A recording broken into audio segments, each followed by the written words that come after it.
Qalsın yoxsa getsin? Aleksandr Isak 100 milyon. 100 milyona satardım ben açığı. Newcastle rəhbəri olsaydım 100 milyona satardım. Santiago Jimenez 40 milyon.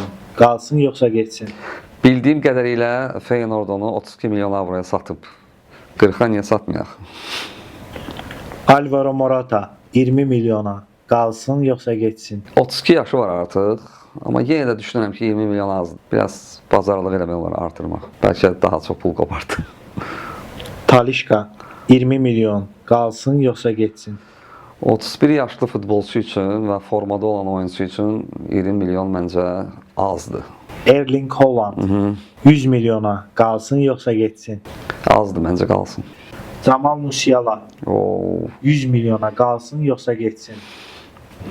çox fantastik oyuncu, dəqiqədən çox bəyənirəm Jamal Musialanı. Amma sanki 100 milyon bir qədər azdır. Hardasa 120 milyona sata bilərsən. 120 milyona sataram hə. Viktor Gyökeres 80 milyona. Qalsın yoxsa getsin? Viktor Gyökeresin öz qiyməti açıqlanmışdı. Bu 63,5 milyondur. 80 milyona rahat satmaq olar. Bəlkə qalsın 100 milyon.